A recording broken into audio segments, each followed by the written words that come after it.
questions et faire des remarques. Et encore une table ronde, hein, donc vous partiez tous. Voilà. J'aimerais maintenant appeler sur scène les participants de notre table ronde consacrée au point de vue de la recherche.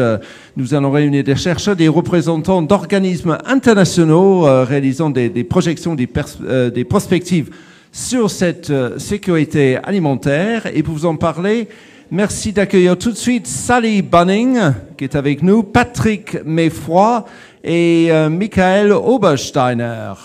J'espère que j'ai bien prononcé vos noms. Alors, donc vous êtes sur la scène. Comment est-ce que je prononce votre nom de famille? C'est Meffroy? Voilà. Et vous, c'est à l'allemande, Michael Obersteiner ou Michael Obersteiner? Obersteiner, sind Deutsche. Österreicher, Entschuldigung, das ist meine Schuld. Sunny Bunning, vous êtes we're speaking English, are we? Or, vous allez mélanger, d'accord. Ok, bah très bien.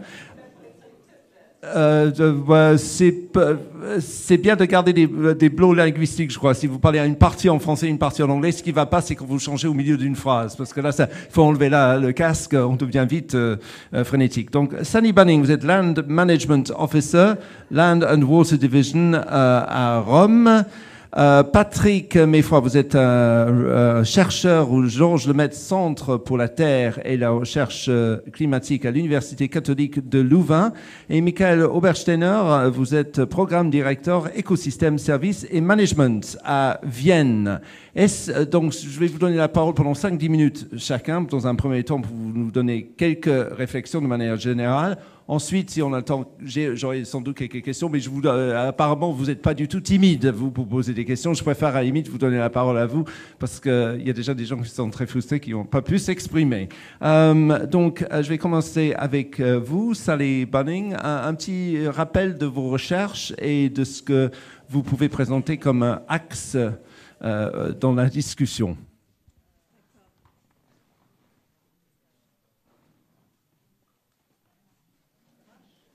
Il faut juste parler dedans, en général, sans toucher, ça marche très bien. Okay. Mais une chose pour les... hold on.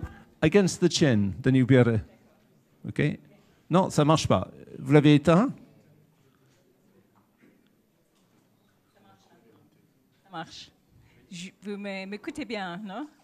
Oui, d'accord. Donc, moi, je travaille à la FAO depuis au moins 20 ans.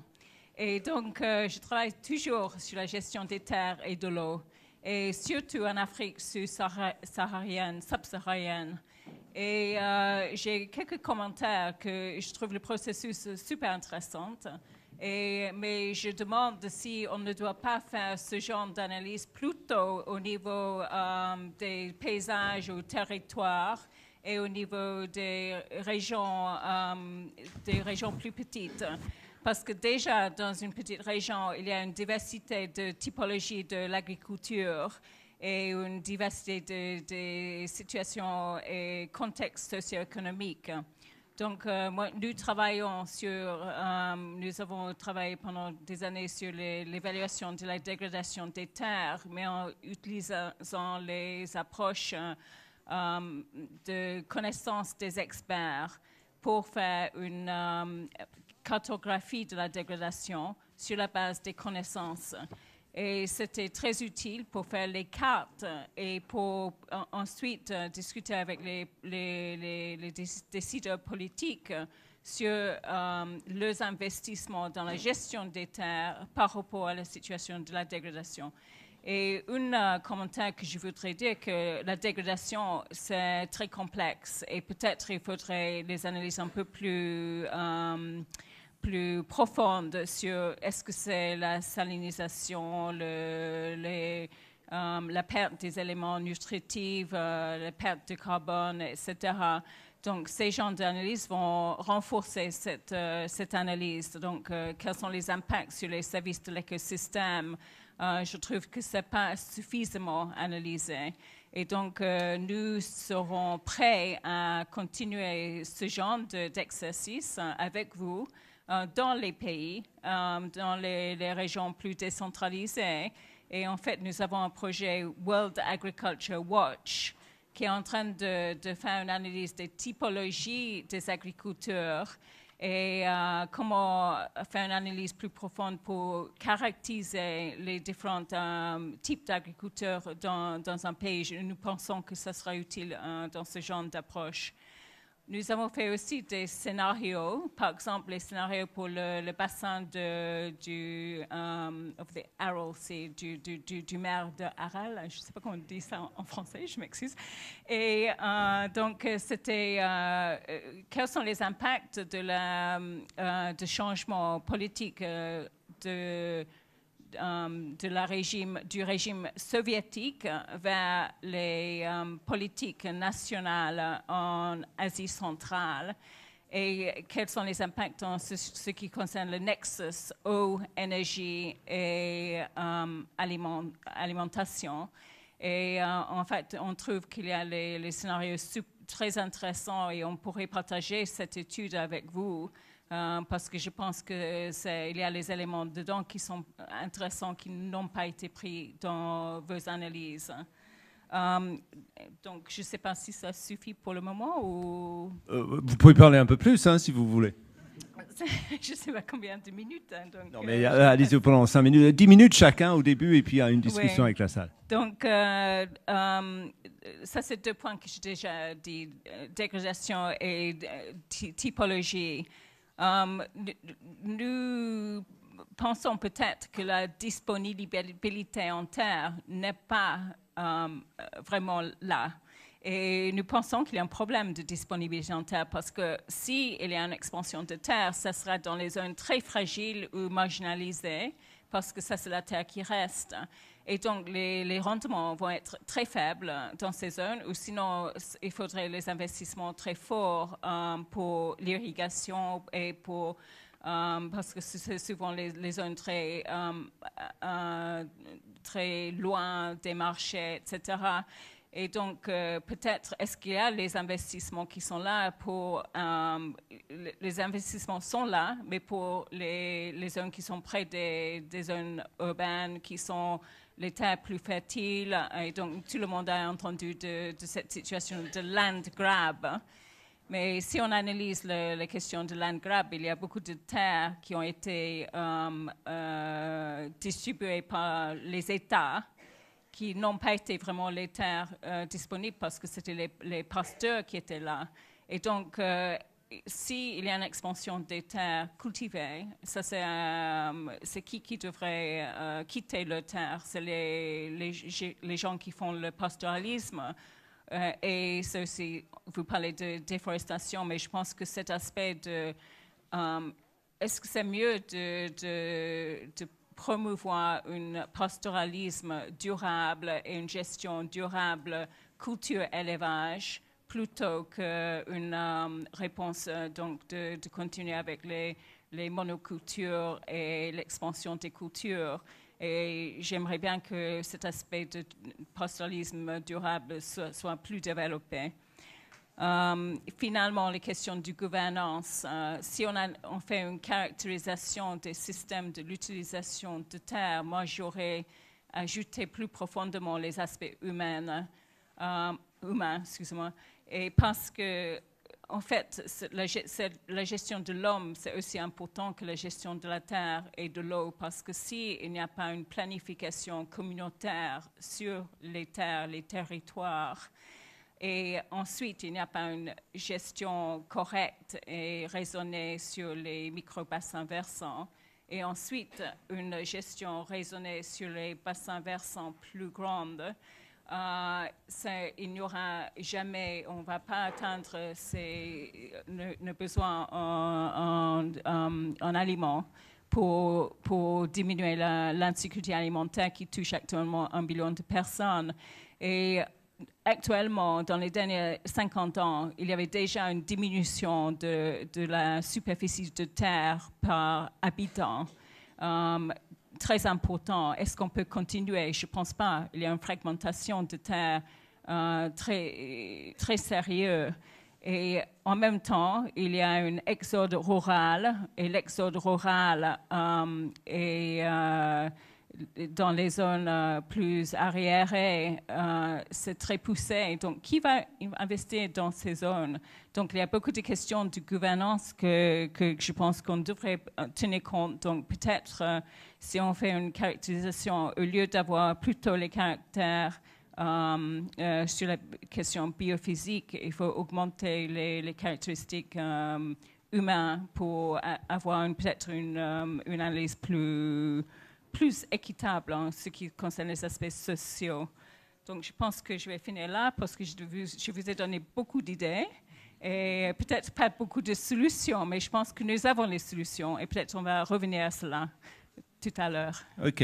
Patrick Meffroid, à vous, une petite présentation de 10 minutes et puis après les questions. OK. Comme ça Bien marche dans la barbe, oui. Ouais.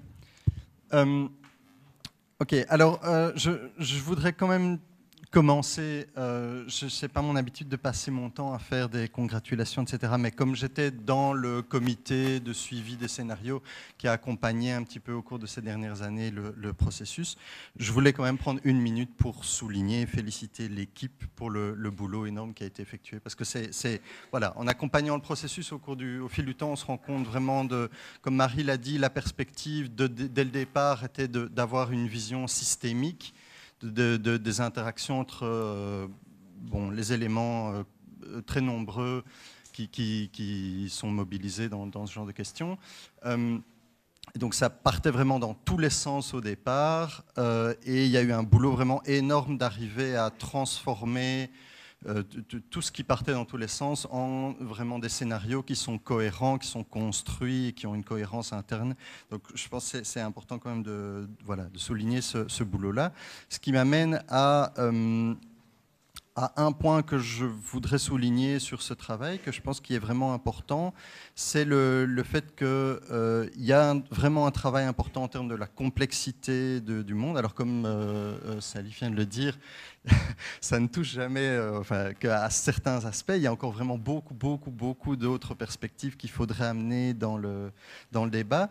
Mais il y a quand même un travail vraiment important je pense par rapport à d'autres exercices de modélisation, de prendre en compte les acteurs, de prendre en compte des dynamiques plus locales et plus de bottom-up, ou plus qui vont vraiment appel aux capacités des acteurs de réaction, donc les agriculteurs, les consommateurs, les ménages, les citoyens, les communautés locales, tous ces types d'acteurs-là qui sont essentiellement au départ au niveau local, ont été vraiment partie prenante de la réflexion sur les scénarios, c'est-à-dire les scénarios ont vraiment été construits en essayant de réfléchir à qu'est-ce que ces acteurs-là font, voudraient faire, pourraient faire, peuvent faire, doivent faire, etc. Et donc, les scénarios rentrent beaucoup dans cette complexité-là sur les régimes alimentaires, etc.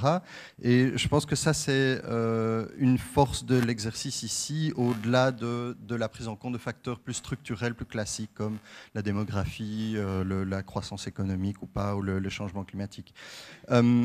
Voilà, donc si on veut en tirer en termes de leçons, je pense que c'est aussi une leçon qu'on voit qui vient du fait que dans le comité de scénario, et là je parle justement pas pour moi, il y avait énormément d'acteurs de terrain, de praticiens, etc., qui ont participé très fort et qui ont ramené vraiment tout ce bottom-up. Et donc là où ça m'amène, c'est que du coup, à partir de cette trajectoire de construction des scénarios et de tous ces facteurs plus locaux et d'acteurs qui ont été pris en compte, les scénarios sont plus nuancés, je pense plus complexes que dans un certain nombre d'autres exercices, ce qui les rend très riches, mais ce qui les rend aussi pas toujours faciles à comprendre et à bien saisir. Donc là, entre autres, Olivier a fait le travail d'essayer d'arriver à en présenter en un temps assez limité la complexité de ces scénarios et de dégager vraiment les lignes de force. Mais donc, si je veux dire quelque chose pour les utilisateurs, c'est-à-dire peut-être vous, ceux qui veulent vraiment utiliser les résultats de ce travail, je vous encourage à vraiment aller à fond dans la profondeur de la compréhension de ces scénarios et de bien lire la cohérence qu'il y a derrière et les complexités, les nuances, parce que voilà, c'est vraiment important de ne pas se limiter à l'aspect superficiel dans ces scénarios. Alors après, je voulais quand même peut-être souligner un petit point en termes de perspective. On a posé la question de quelle est la prochaine perspective qu'il faudrait faire. Et je voudrais quand même dire, il y a quelque chose qui a été abordé et discuté pendant le travail, mais je pense que c'est vraiment seulement le début du chemin, c'est la question des trajectoires. Donc on voit maintenant, avec ces scénarios Agrimonde et les résultats quantitatifs entre autres, on voit un peu le champ des possibles, on voit qu'il y a une marge de manœuvre entre un scénario et l'autre. Il y a des différences très fortes qui peuvent être très marquées en termes d'utilisation du sol, en termes de sécurité alimentaire. Mais ce sur quoi on a encore très peu de prise, de solidité, de connaissances, c'est comment est-ce qu'on fait pour arriver vers un scénario ou vers un autre scénario. Qu'est-ce qui est faisable, au sein de cette gamme de possibles? On a parlé par exemple beaucoup des régimes alimentaires, on a vu que c'était un des aspects sur lequel c'est un des facteurs fondamentaux qui crée une différence très très forte entre les différents scénarios. Au stade actuel, on a extrêmement peu de connaissances en termes de quels sont véritablement les leviers en termes de politique, en termes économiques, en termes etc. Les leviers sur lesquels on peut appuyer pour avoir un impact sur ces changements, sur ces régimes alimentaires, et quelle est la force avec laquelle il faut appuyer sur ces leviers pour arriver à un certain résultat, et donc quel est le résultat maximum qu'on peut espérer, imaginer d'arriver, par exemple, en termes de changement de régime alimentaire vers des choses plus saines ou moins saines, etc. Voilà, on a touché un petit peu à ça pendant le processus, pendant les scénarios, où on a discuté. Ça faisait partie du travail de cohérence interne des scénarios, de dire on va pas seulement arriver à un scénario qui a un point final en 2050, mais il faut que le scénario ait une trajectoire, qu'on ait compris comment la logique interne des dynamiques sociales, environnementales, etc. pourrait amener là. Mais je pense que là, il y a encore un travail énorme à faire en termes de compréhension de vraiment quels sont les leviers qui sont mobilisables. Comme j'ai peut-être encore quelques minutes, je voulais quand même encore souligner peut-être un ou deux points, peut-être plus en termes de changement d'utilisation du sol. Je voudrais souligner que ces scénarios, en termes de quantification, ils donnent une idée des changements d'utilisation du sol possibles ou imaginables dans les différents scénarios en termes de changements nets. Mais quand on parle de déforestation ou d'impacts environnementaux, il y a une importance très grande à regarder ce qui se passe en termes de changements bruts. Et des scénarios différents peuvent avoir un impact très différent là-dessus. Par exemple, on parle du scénario métropolisation avec des régimes alimentaires ultra processed, qui a un impact très faible en termes de changement net. Il n'y a pas une demande en terre supplémentaire très importante. Mais comme c'est un scénario qui est très intégré en termes de commerce international, on imagine une redistribution, une sorte d'optimisation en fonction du commerce international. Par contre, il peut y avoir des changements bruts, donc déforestation, expansion agricole dans certains endroits, mais même pas dans certaines régions, mais dans certaines sous-régions ou pays, etc. Et abandon de terre dans d'autres, beaucoup plus important que d'autres scénarios qui ont peut-être un changement net en termes d'expansion agricole plus important. Et alors un tout petit dernier point, je pense qu'on l'a déjà très bien vu, mais il y a clairement un point qui est une tache noire sur la carte encore actuellement, dans une très large mesure, c'est la question des systèmes d'élevage, en termes de systèmes d'élevage, en termes de leurs évolutions, en termes de données, en termes de données sur l'utilisation du sol, ne fût-ce que si on veut quantifier les surfaces de pâturage qui existent actuellement sur la planète, on n'en sait rien, c'est tout, soyons clairs. Et on n'en sait rien parce que les gens vont définir qu'est-ce que c'est un pâturage de façon différente, à partir de combien de vaches au kilomètre carré et sur quelle période de l'année c'est un pâturage ou pas. Donc on peut avoir beaucoup de débats, comme on a vu que ça allait vite arriver sur Est-ce que ces scénarios sont réalistes en termes d'évolution des systèmes d'élevage? En tout cas, ce que ces scénarios pointent clairement, c'est que dans des systèmes d'élevage très extensifs et très de pâturage, on voit qu'on arrive à des pressions sur les terres dans la plupart des scénarios qui sont probablement irréalistes. Donc dans ce sens-là, le scénario est irréaliste, mais il souligne le fait qu'on va vers quelque chose qui ne va pas pouvoir se produire de cette façon-là. Merci, merci beaucoup. Vous aurez sans doute d'autres propos par la suite. Michael Oberstein, vous le faites en français ou en anglais? Bonjour. I think we understand. So, you're a program director, ecosystems, services and management. Tout le monde a le casque ou vous comprenez l'anglais? This is an international organism or a multilateral organism which is to do with research about things like demography, climate change, water resources and land resources. And you've developed a model called Globiome. Maybe you're going to tell us about that, or what would be your, the points that you would like to raise in your introductory comments? Okay. Well, maybe I can immediately start with the questions which came to the previous podium and thereby somehow also explain a little bit what we are doing. So the first point was on biomass and bioenergy and the scenarios which we have seen. You record all of this or shall I interrupt? Okay, I just continue. Okay. There is consecutive translation. Okay. No. You just talk. Ça marche la traduction. Vous avez traduction dans les casques. Okay. Don't worry, everything is. And what we see is kind of a big difference between the IPCC scenarios and the Agri-Monde scenarios is that especially in the good climate world, we see much more biomass, almost triple amount of biomass used. And so here the pressures are not really comparable, and this is something I would wish personally to see less biomass in these 2-degree stabilization scenarios, but the entire literature shows this. So this is one of the big differences. The other comment was on livestock. We concluded the study for Brazil on deforestation, and what we found is the deforestation in Brazil cannot be explained without taking into account the import by China in terms of soy and also other agricultural products. So there is definitely this teleconnection, and but also when you look at the solution side. On stopping deforestation, you really see that the livestock sector is taking center stage. That's really where you get the benefit.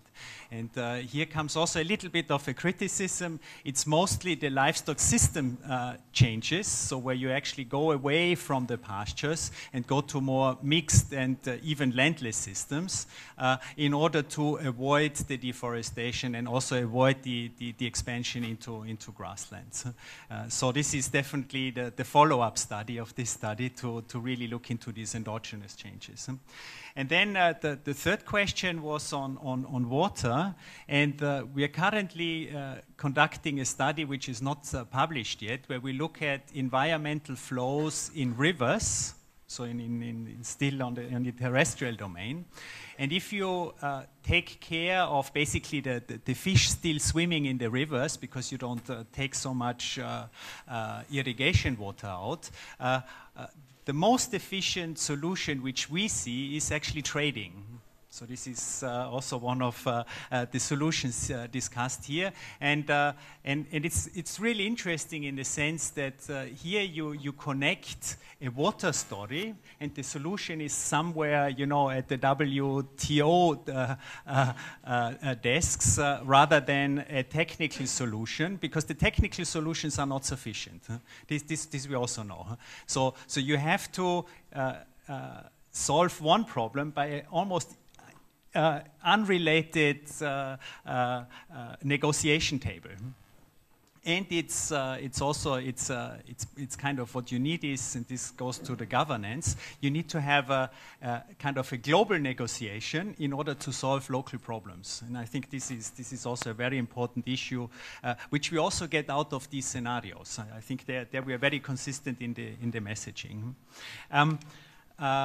Let me very shortly go back to the history of scenarios. Scenarios typically, they come out of military planning. And France has a very strong tradition on doing scenario planning, also because it's a centralized state. You know, Louis XIV and afterwards. And this is a little bit of a notion I kind of didn't feel yet, is one other function of conducting scenarios is actually to get excitement within your own organization, you know. Michel said that people were suffering from the scenarios. They should actually be incredibly excited about scenarios because it's one of the unifying visions you can get out of this. And then, of course, if these scenarios really excite the organization as such, then you should bring it out to the broader public and have a very strong discussion. And I think this is also what's going to happen, of course. When I looked at the scenarios, and they are exploratory scenarios, I asked myself also, you could just have given everything to the machine and just run the scenario combinations instead of just looking at these 5 scenarios. This is very educative, but what one would get out of a good sensitivity analysis would be something what I would call factor decomposition. You get actually then an idea of what's the contribution of diet change in percentage terms compared to technological changes in livestock improvements, compared to what's the contribution of trade in order to achieve a certain food security or environmental goal. And I think this is something, if I were on an external advisory board, I would insist on doing this additional step to do this factor decomposition. And I know there is Jean-François Soussanat, he elaborated a very detailed methodology to do this, and this is within your own organization, so why not using it? What I missed a little bit is the brave new technologies. They're not in there. It's all incremental technologies which we know yet, and to my gusto, it's a little bit pessimistic, especially on the African side. I think that the yield gap can be closed much faster than in your scenarios. And there are on the horizon, there are quite a few interesting new technologies, and then they can be quite disruptive, even to some of the insights you have here. The other thing, this is more an incremental technology, is digitalization, and the impact of digitalization, I think, would really merit a separate scenario. Okay. No, it's just in the microphone for the interpreters. Yeah, okay.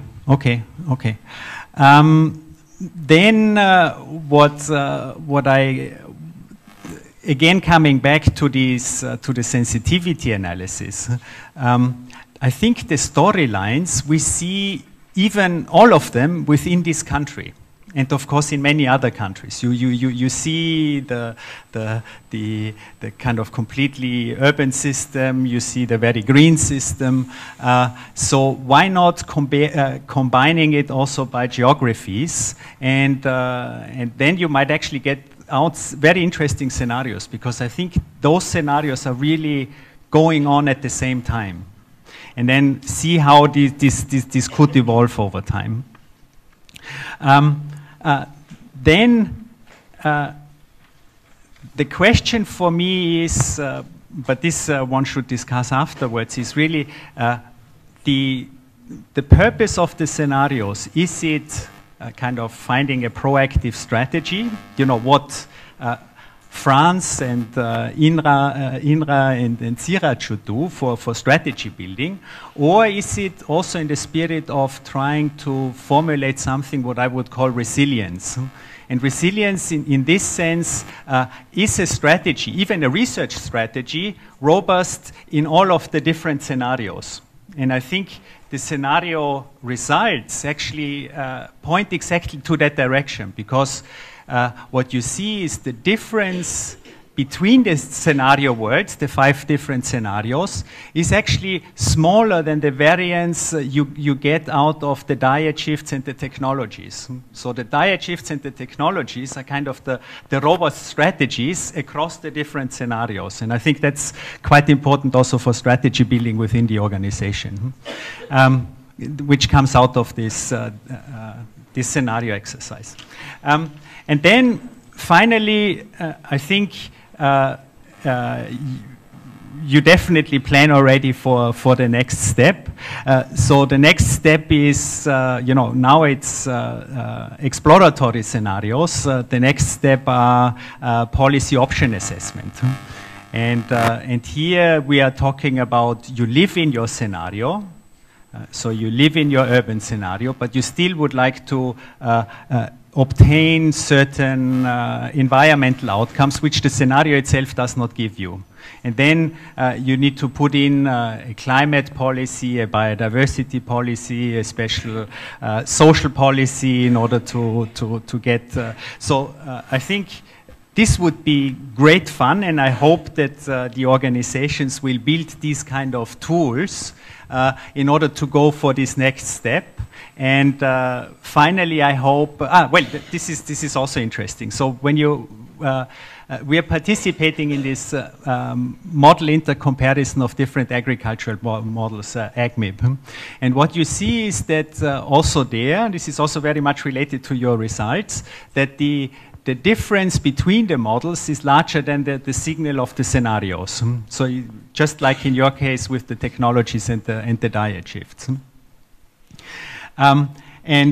So it would be very interesting to do the scenario exercise which we have seen here with different models and actually see whether we can derive really robust insights out of at least the 5 scenarios. And for this we will for sure try to get some European money to do this jointly. Ok, bon, vous étiez beaucoup à vouloir prendre la parole tout à l'heure. Maintenant, est-ce qu'il y a des gens qui voudraient poser des questions ou faire des remarques par rapport à ce que vous venez d'entendre? Ah, tout d'un coup, il n'y a personne. Non, vous voulez, voilà. Si vous pouvez vous présenter chaque fois, c'est toujours intéressant de savoir qui parle. Bonjour, je suis Sébastien Treyer de l'IDRI et j'étais dans le comité d'accompagnement des scénarios, donc je ne suis pas neutre dans cette intervention. Je trouvais que c'était particulièrement intéressant d'entendre à la fois Madame Bunning et Michael Obersteiner, parce que ce qu'essayent de faire ces 5 scénarios, c'est de construire un pont entre 2 types d'approches, à mon avis.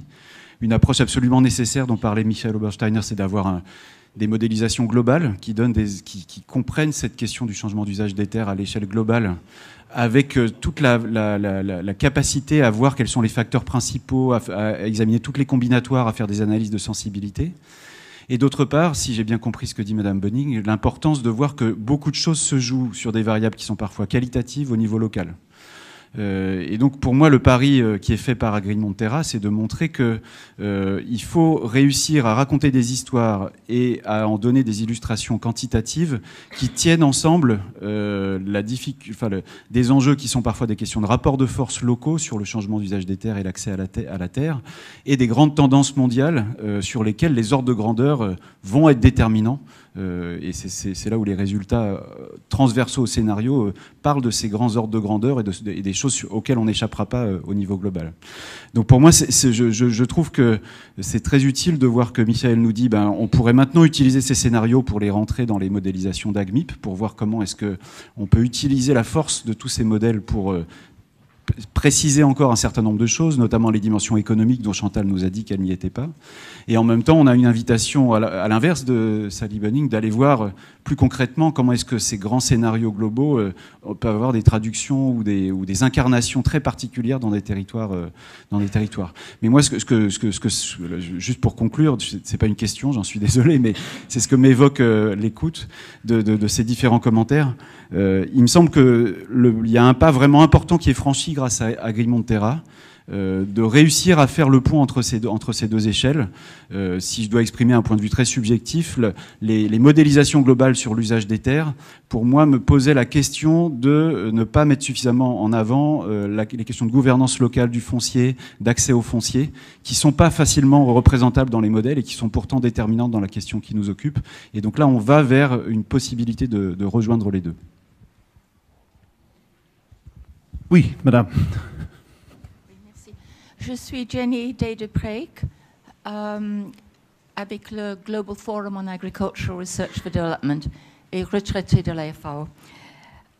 Je suis très contente que plusieurs personnes ont souligné la nécessité de penser beaucoup plus aux aspects humains et aussi plusieurs personnes qui ont dit que la question foncière n'a pas été très approfondie. Je suis socio-économiste et je peux vous dire que c'est très, très compliqué. Et je pense dans le travail au futur, il faut absolument aller beaucoup, beaucoup plus en profondeur. Mais maintenant, il y a une chose qui est tout à fait invisible, c'est la main-d'œuvre. On a parlé des systèmes agricoles, mais c'est les êtres humains qui font l'agriculture. Et on sait très bien qu'il y a beaucoup d'exodes ruraux. Plusieurs personnes l'ont dit, mais il y a un problème. C'est surtout les hommes et c'est surtout les jeunes. Donc, on trouve dans beaucoup de pays que les agriculteurs sont des vieux et des femmes. Et il faut absolument étudier ça. Et même dans les pays, par exemple, au Moyen-Orient, où culturellement, les femmes sont souvent, disons, voilées un peu, pas dans le domaine public. Les femmes sont souvent même 60 ou 65% de la main-d'œuvre, par exemple en Jordanie, en Liban, en Égypte, etc. Mais le problème est que si ces femmes, par exemple, font le travail, est-ce qu'elles ont aussi le pouvoir de décision? Est-ce qu'elles ont le pouvoir sur le produit et le revenu?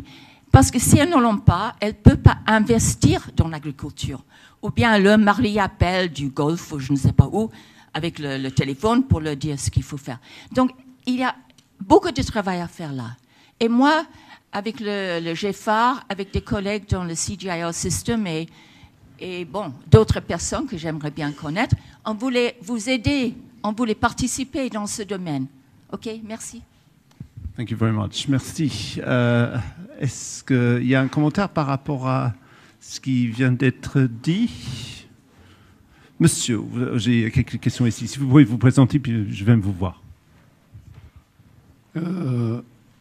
Je m'appelle Adam Faye, je viens du Sénégal. J'ai eu la chance de participer au comité de revue sur les scénarios. Et je dois dire qu'il y a eu un excellent travail qui a été fait et qui a permis quand même d'arriver à ces scénarios. Bon, comme l'a dit Patrick, ces scénarios ne peuvent pas atteindre un certain degré de finesse pour prendre en charge toute la variabilité, la diversité qui caractérise l'objet de cette prospective.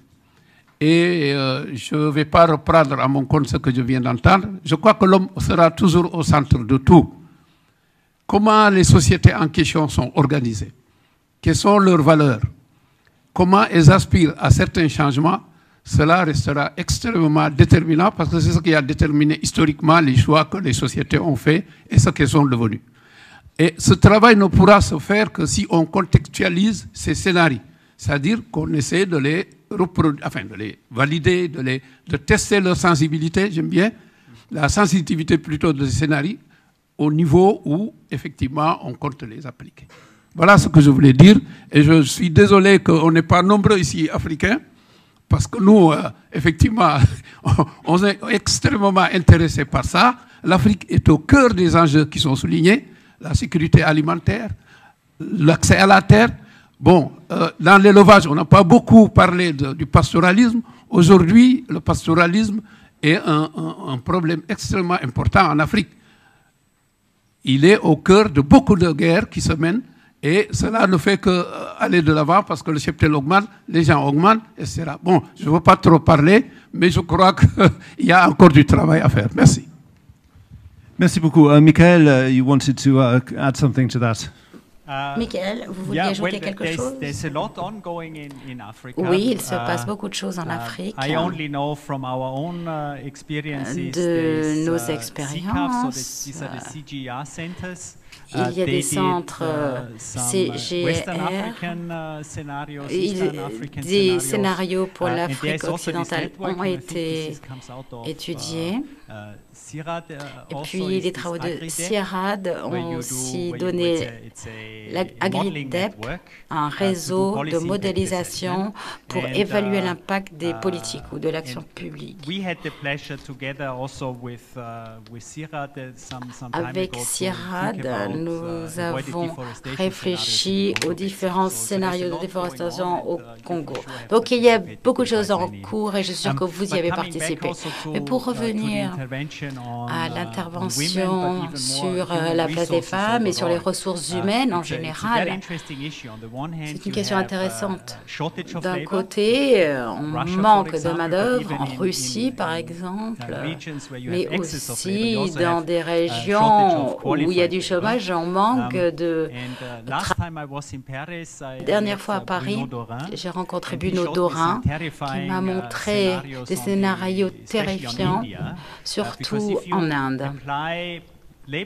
Si on applique la productivité de la main-d'œuvre européenne à l'Inde, alors 300 à 500 millions de personnes qui dépendent directement de l'agriculture deviennent obsolètes. On n'a plus besoin d'eux.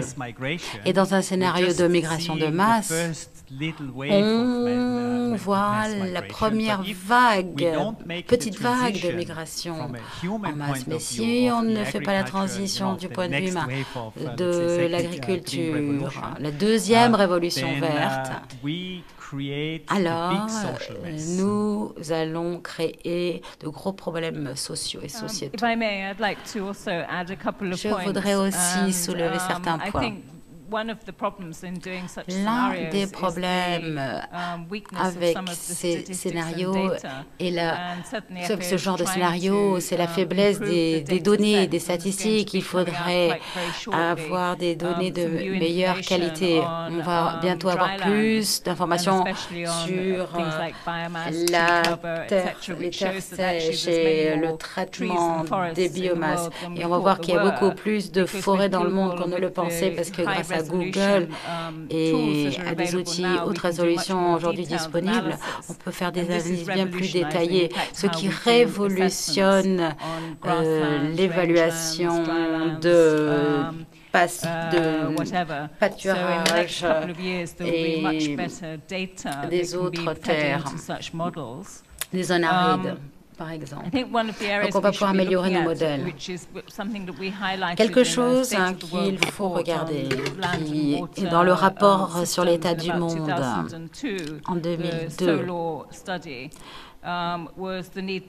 On doit faire sortir le besoin de s'intéresser aux systèmes à risque, les plus vulnérables. Et si on regarde le Moyen-Orient et la pénurie d'eau et la pression démographique et le fait que la terre par personne, enfin l'air agricole par personne est très faible, est très réduite, alors il va y avoir bien sûr des régions qui importent et d'autres régions qui vont devoir immensément augmenter leur production pour répondre à la demande mondiale.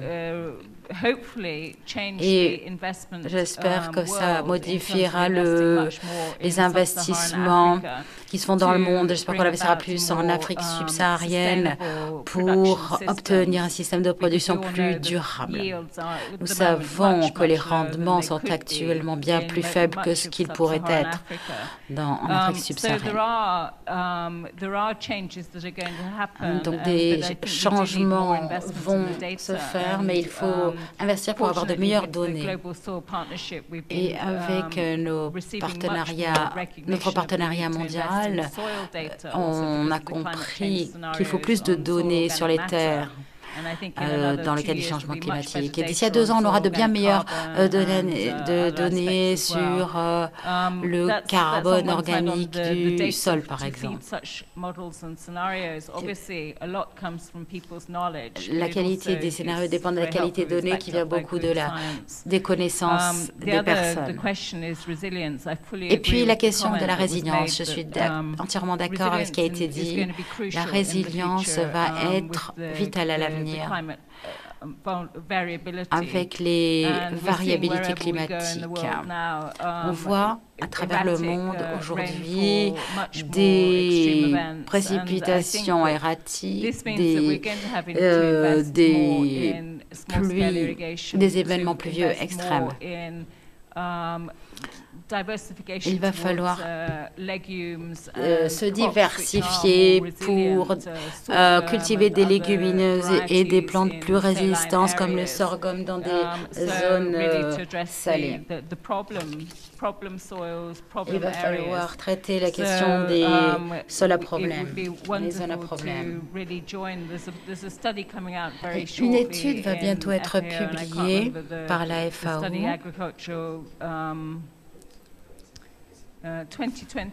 Agriculture 2020, ou la transformation agricole 2020, quelque chose comme ça. C'est le titre. Et là, Madame Delattre-Casquet, vous trouverez des informations sur les émissions de gaz à effet de serre et des modélisations climatiques. Continuons à travailler ensemble, en conclusion, et voyons comment nous pouvons tester ces modèles dans différents pays. Grâce à des analyses avec des preneurs de décision, nous pourrons renforcer ces travaux, approfondir ces travaux. Et vraiment, nous applaudissons les travaux réalisés à ce jour. C'est très intéressant. Et ce sera très utile. Ça permettra d'obtenir une meilleure coopération entre non seulement les chercheurs, mais la coopération avec des organismes de développement gouvernemental et de la société civile. Donc, continuez vos travaux. Michel Griffon, je voudrais dire que le travail qui nous a été présenté est contenu dans un univers dans lequel on a la démographie, les besoins alimentaires, la production, les surfaces, les rendements, globalement, et c'est à l'intérieur de ce système que l'on a réfléchi.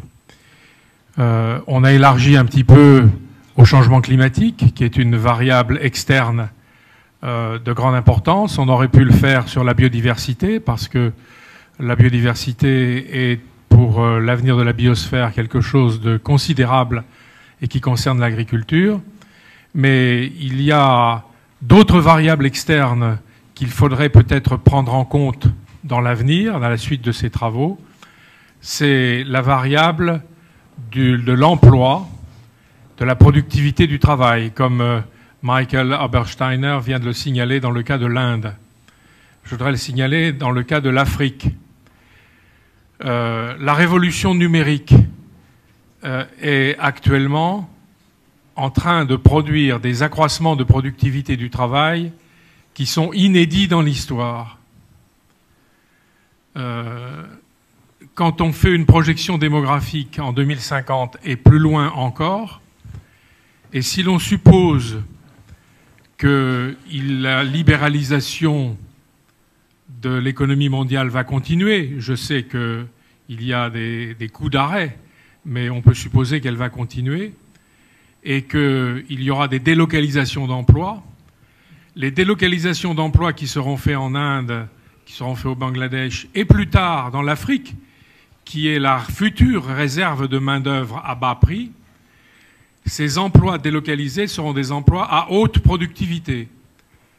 Par exemple, si l'on délocalise des usines de production d'automobiles, ce ne sera pas des automobiles qui seront construites sur le modèle de 1920, 1930, mais des automobiles modernes sur des chaînes de montage à très haute productivité. Comment va-t-on concilier une population africaine prévue à un maximum de 3,6 milliards d'habitants avec des emplois à haute productivité, avec en toile de fond la nécessité d'alimenter la population? On peut donc se demander s'il n'y aura pas des scénarios de retour à la terre.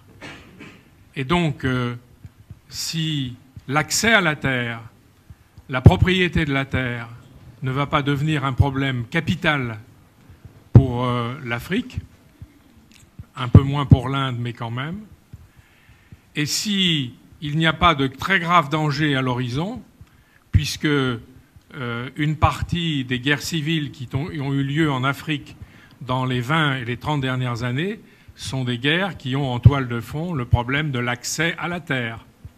Par exemple, des populations sahéliennes qui descendent dans les zones de basse côte en Afrique de l'Ouest. Donc, il me semble que le travail qui a été présenté, qui est vraiment excellent, doivent maintenant élargir les variables déterminantes sur l'accès à la terre, sur la productivité du travail, entre autres. Merci, monsieur. Je prends juste une remarque ou une question là, et puis quelques mots de conclusion de la part du panel. Pouvez-vous vous présenter?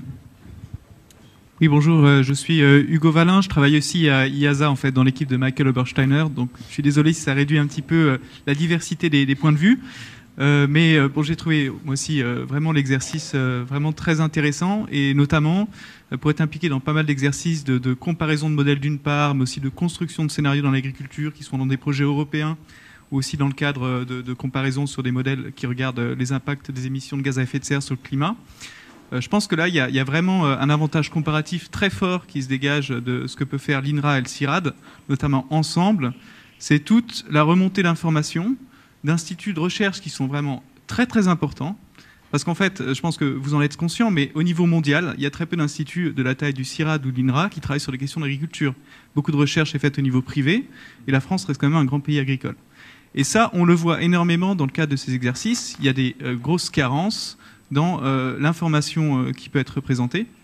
Et notamment, je pense que la partie des scénarios qui est la plus intéressante, je trouve, c'est celle qui parle des systèmes de production, aussi bien sur les cultures que sur l'élevage. Et là, je pense que ce serait très intéressant, justement, qu'on entende parler de cet exercice dans ces communautés internationales qui travaillent sur ces questions. Alors après, j'ai juste deux petits commentaires, je vais faire très rapide pour... La première chose, c'est il y a une chose qu'il faut garder en tête, je pense, c'est que le problème de la food security, de la sécurité alimentaire, c'est sans doute aujourd'hui avant tout un problème économique qu'un problème de disponibilité.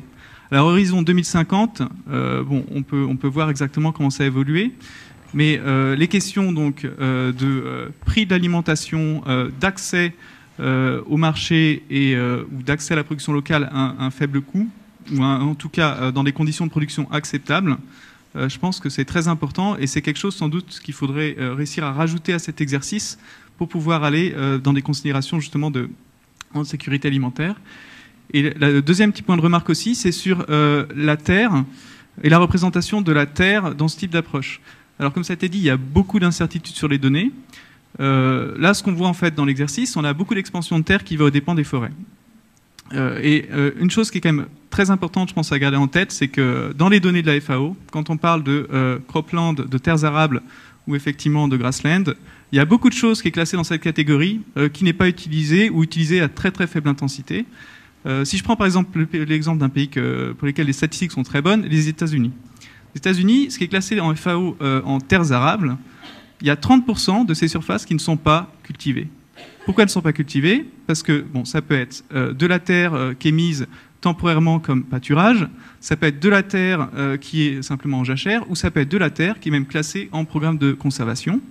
Ce qui veut dire que lorsqu'aux États-Unis, il y a un débat sur la disponibilité des terres, ça va par exemple sur est-ce qu'on réduit les surfaces en conservation.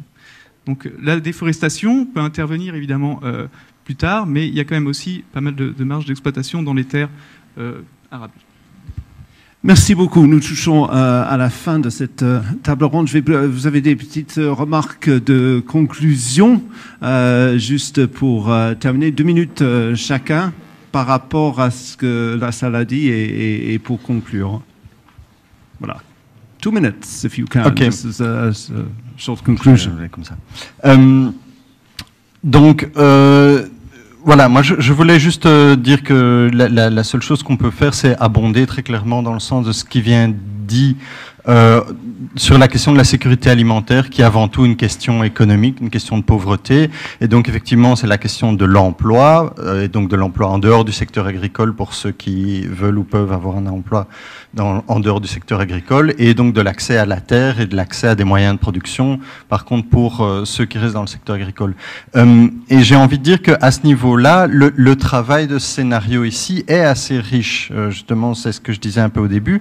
Il faut aller lire dans les détails, etc. Les scénarios sont riches et permettent de réfléchir à beaucoup déjà de ces aspects en termes d'emploi, de diversification, du lien entre la productivité du travail et la quantité d'emplois que peut offrir l'agriculture, etc. Là où il y a un manque, c'est, je dirais plus largement, dans la quantification, donc d'arriver à intégrer ce genre d'éléments-là dans des modèles comme ceux de l'IASA ou autres, dans la quantification qui a été faite ici, évidemment, mais ça, bon voilà, on savait bien que ça allait être assez limité à ce niveau-là. Mais voilà, pour moi, le challenge, c'est d'arriver plutôt à intégrer ce type d'éléments-là dans des modèles de ce type integrated assessment ou des choses comme ça. Et alors, je voulais juste revenir un tout petit peu sur la question aussi de la sensibilité. Alors, l'objectif ici, je pense, était pas nécessairement d'arriver à cette décomposition de facteurs, plutôt d'aller voir justement la cohérence, et je pense que là, ça peut aussi être utile dans le sens où faire une analyse de sensibilité où on va faire varier les degrés de liberté dans tous les sens, quelque part n'a pas beaucoup d'intérêt, parce que c'est ce qu'on voit ici quelque part dans les résultats des scénarios, c'est qu'il y a des liens de causalité, il y a des structures qui se mettent en place, et donc n'importe quel type de régime alimentaire n'est pas logiquement compatible avec n'importe quel type de système agraire, de type de production et de régime de commerce international, etc. Donc, l'intérêt aussi pour moi des scénarios tels qu'ils sont ici, c'est de pouvoir montrer à une équipe qui a peut-être des capacités plus poussées en termes de quantification et d'analyse de sensibilité, quels sont les degrés de liberté qu'on peut faire varier les uns par rapport aux autres, et quels sont les degrés de liberté qu'on peut laisser fixes dans un scénario, parce que la cohérence interne du scénario fait qu'il n'y a pas vraiment de sens à faire varier ce degré de liberté-là. Merci beaucoup, Patrick. Sally, if you could just keep it to 2 minutes. Yes, I'd just like to come back to the question. Je voudrais revenir à la question de la disponibilité des terres. La zone cultivée a augmenté de 12% au cours des 50 dernières années, et la production a augmenté de 2 à 3 fois. Pourquoi? Parce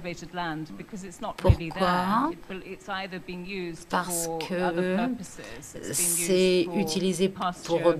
Les terres sont utilisées pour le pâturage, pour l'élevage, pour d'autres objectifs. Comment répondre à 70% d'augmentation de la demande agricole par l'intensification, ce qui inclut l'agroécologie? Il faut réunir l'agroécologie et l'intensification durable pour que ça devienne une chose. Des systèmes intégrés qui produisent une alimentation diversifiée localement pour que ce soit plus facilement disponible à ceux qui en ont besoin. Il y a des problèmes dans le monde. La population en Asie augmente, spécialement en Asie du Sud-Est. et bien sûr en Afrique subsaharienne. Et si il faut faire investir les politiques en agriculture durable, sinon on n'aura pas de transformation dans la bonne direction. Et ça créera plus de conflits et d'instabilité dans le monde. Les ressources agricoles sont déjà sous pression, ainsi que l'eau. Et puis la perte de biodiversité aussi. Est-ce la bonne approche de continuer avec ces stratégies de production des biocarburants, des céréales pour les biocarburants? Ces questions devront être soulevées. Il faut plus investir dans l'énergie solaire et d'autres sources d'énergie renouvelables si l'on veut espérer vivre dans un monde en paix à l'avenir et protéger nos ressources et que tout le monde soit heureux. Merci Sally. Michael? Pour revenir à Hugo, l'INRA et le CIRAD ont un rôle essentiel à jouer à l'échelle mondiale. Il y a 3 semaines, en Allemagne, lors d'un atelier sur le lancement des objectifs de développement durable, eh bien, ces scénarios nous disent ce que l'INRA et le CIRAD doivent faire en France, par la France. Thank you very much. Exactly on time. Donc merci beaucoup.